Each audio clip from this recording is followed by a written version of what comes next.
Chia seeds কত বছর থেকে খাওয়া যায় জানেন? সাধারণত 2 বছর বয়সের পর থেকে অল্প পরিমাণে চিয়া সিডস খাওয়ানো যায়, কারণ এর আগে ছোট শিশুদের হজম ব্যবস্থা পুরোপুরি তৈরি থাকে না। 2 থেকে 5 বছর বয়সী শিশুদের জন্য আধা থেকে 1 চামচ ভিজিয়ে দেওয়া চিয়া সিডস যথেষ্ট। 6 বছর বা তার বেশি হলে 1 থেকে 2 চামচ পর্যন্ত দেওয়া যায়। তবে সবসময় মনে রাখবেন, চিয়া সিডস শুকনো অবস্থায় কখনোই দেবেন না, কারণ এটি জল শোষণ করে ফুলে যায় এবং গলায় আটকে যাওয়ার ঝুঁকি থাকে। তাই আগে 20 থেকে 30 মিনিট জল, দুধ বা দইয়ে ভিজিয়ে নরম করে নিন।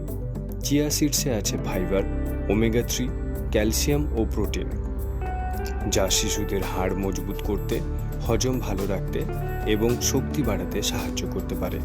কিন্তু বেশি খেলে পেট ফাঁপা, গ্যাস বা পাতলা পায়খানাও হতে পারে।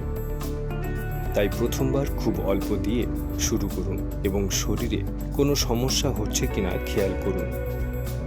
যদি শিশুর অ্যালার্জি, হজম সমস্যা বা অন্য কোনো রোগ থাকে, তাহলে ডাক্তারকে জিজ্ঞেস করে দেওয়াই ভালো।